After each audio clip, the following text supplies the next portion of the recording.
Benvenuti a un nuovo test di italiano livello B2 di Teacher Stefano. Prima di iniziare voglio darti alcune informazioni e spiegarti come funziona. Questo è un test completo che si dividerà in 5 parti: ascolto, lettura, vocabolario, grammatica e conversazione. Ora ti spiegherò esattamente come funziona e, se necessario, attiva i sottotitoli. Prima di tutto, clicca sul link in descrizione per scaricare il foglio delle risposte. Quindi clicca sul link e stampa il foglio o semplicemente aprilo sul tuo computer o sul tuo cellulare e prendi appunti su un pezzo di carta. Così sarà più facile annotare le tue risposte. Quindi metti in pausa il video e scarica il foglio. Io ti aspetto qui.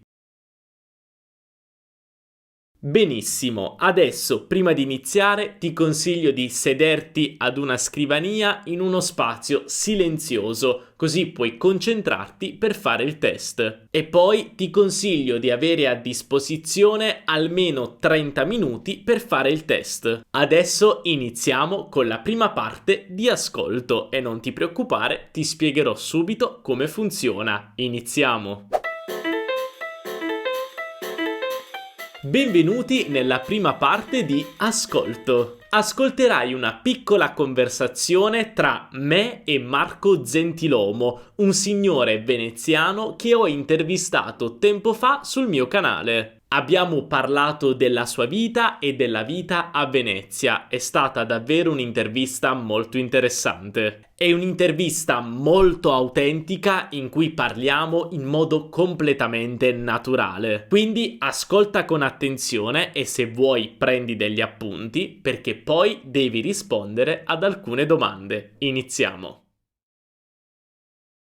Cosa pensa di Venezia e del suo cambiamento negli anni? Ho dei ricordi molto nebulosi perché gli anni della mia infanzia erano gli anni 50, quindi lei capisce che dovunque in Europa tra gli anni 50 e quelli anche più recenti, oltre a quelli attuali, c'è una differenza abissale, c'è un cambiamento radicale del modo di vivere. Qui in più è aggravato dal fatto del depauperamento a dispersione degli abitanti, che sono ridotti a essere 50.000, quasi un terzo della popolazione normale di Venezia. Come lei definirebbe, no, vivere a Venezia da persona del posto? Allora, persona del posto ci fa l'abitudine perché è connaturato. Anzi, adesso i ritmi si sono anche un po' raffrettati con l'introduzione del motore. Dei vaporetti, dei motoscafi, eccetera, eccetera. Una volta si andava sempre a remi, i tempi erano più lunghi. La cosa sorprende, o forse dà anche un po' di stupore a chi viene da fuori, perché ci sono cose alle quali uno che abita in terraferma è abituato con l'uso dell'automobile. Ad esempio, uno per trasportare un qualunque cosa ingombrante, voluminoso o pesante, mette in macchina, arriva sotto casa,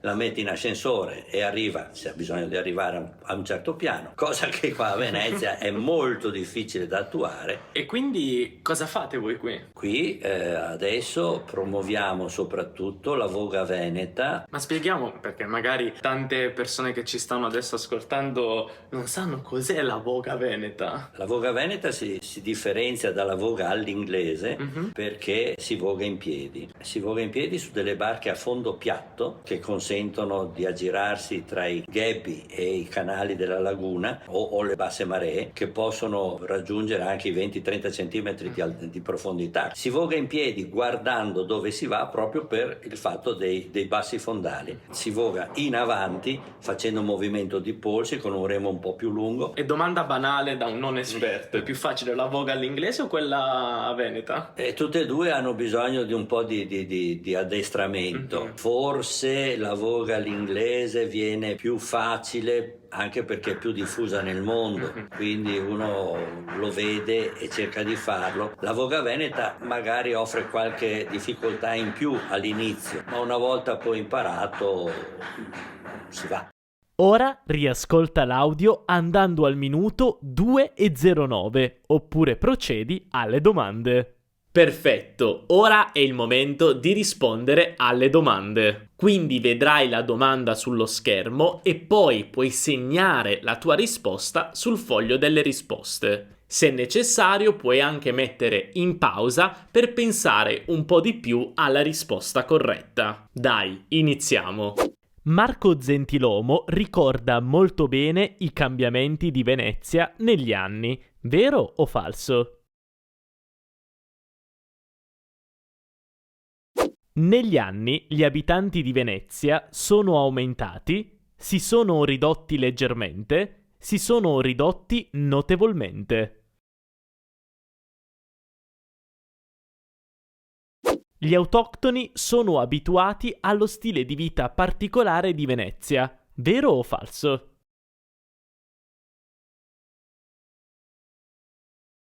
Marco Zentilomo dice che trasportare oggetti ingombranti in macchina a Venezia è difficile. Dalla sua voce capiamo che è infastidito, è ironico, è sorpreso.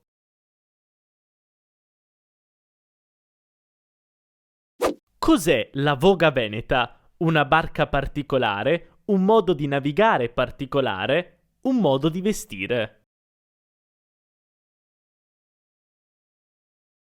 Secondo Marco Zentilomo, la voga all'inglese è più facile perché si pratica da seduti, è più popolare e quindi più vista, si pratica solo sui fiumi e non in canali stretti.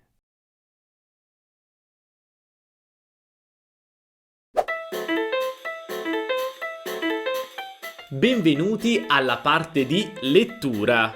Adesso vedrai sullo schermo un piccolo paragrafo. Metti in pausa per leggerlo, però non leggerlo troppe volte, altrimenti potresti confonderti. Poi dovrai rispondere ad alcune domande e anche fare un esercizio di vocabolario. Non preoccuparti, come sempre vedrai tutto sullo schermo. Iniziamo. Metti in pausa e riprendi il video quando hai finito di leggere. Iniziamo.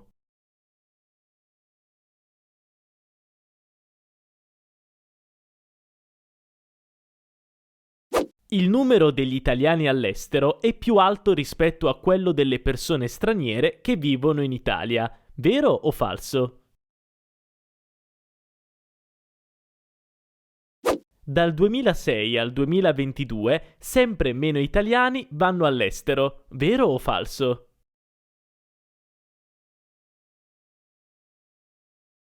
La maggior parte degli italiani parte da il nord, il sud, il centro.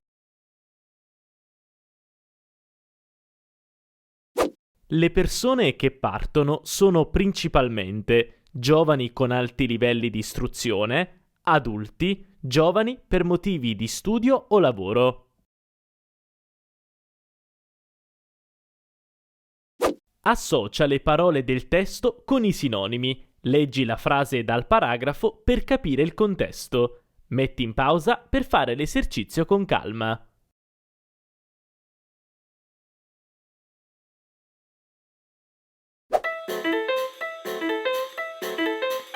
Benvenuti alla parte di vocabolario. Qui troverai alcune frasi. Devi completare gli spazi bianchi con l'espressione corretta. E non dimenticare di fare le modifiche necessarie all'espressione, come per esempio coniugare il verbo. E attenzione, c'è un'espressione in più. Dai, iniziamo.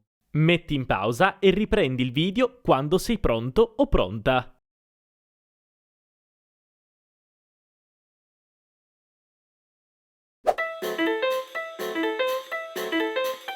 Benvenuti alla parte di grammatica. Iniziamo subito con il primo esercizio. Completa con il tempo giusto dei verbi all'infinito tra parentesi.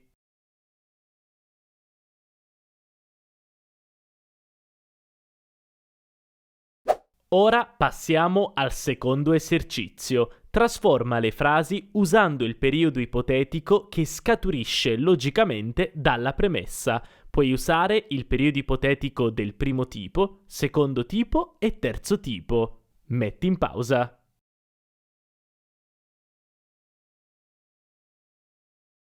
Benissimo, passiamo al terzo esercizio. Qui devi scegliere l'opzione corretta tra quelle proposte. Metti in pausa.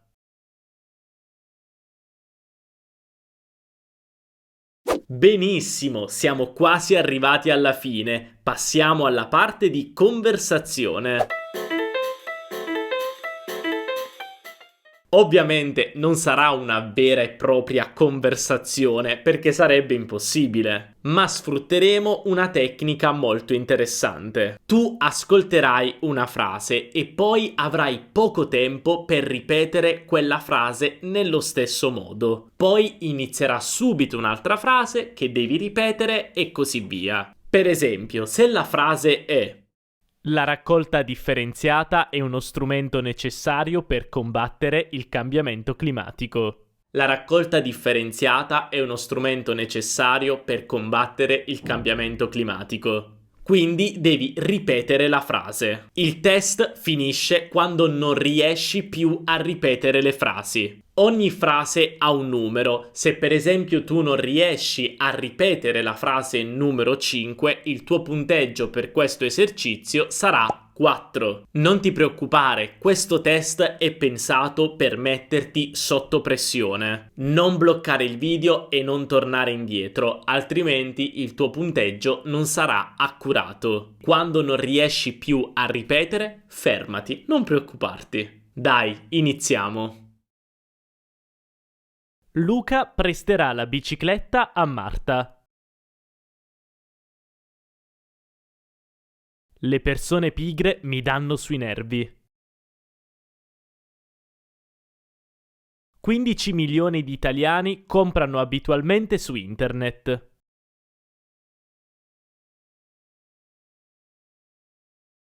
Ti prego di contattarmi il prima possibile. Mi sono imbattuto in questo libro una settimana fa. Acquisto prodotti formato famiglia per ridurre gli imballaggi.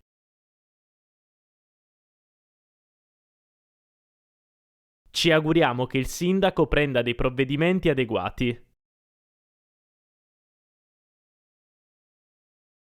Se andiamo avanti così, temo che la riunione si protrarrà fino a tardi.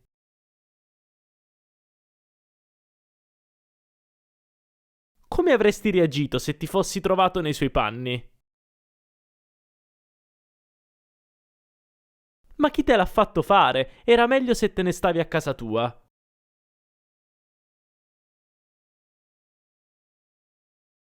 Benissimo, abbiamo finalmente finito. Com'è andata? Questo test è stato incredibile. Complimenti per essere arrivato fino a questo punto. Ora, per sapere le risposte corrette, scarica i risultati cliccando sul link qui sotto in descrizione. Ottieni risultati. Quindi andrai sul mio sito e devi lasciare il tuo nome e il tuo indirizzo email e io ti invierò i risultati. Poi torna sul video qui su YouTube e fammi sapere qual è il tuo punteggio, fammi sapere com'è andata. E se questo test ti è piaciuto, non dimenticare di lasciare un bel mi piace, perché questo mi aiuta davvero tantissimo. E non dimenticare anche di iscriverti al canale e attivare la campanellina per non perdere i video futuri. E attenzione, non preoccuparti, se il test non è andato molto bene, significa semplicemente che non sei ancora pronto per questo livello. Allora ti consiglio di fare il mio test A2 o il mio test B1, così puoi capire meglio qual è il tuo livello e quali sono le aree da migliorare. E poi puoi anche semplicemente scrivermi un'email a hello@teacherstefano.com per chiedermi dei consigli. Noi ci vediamo nel prossimo video. Un abbraccio, ciao!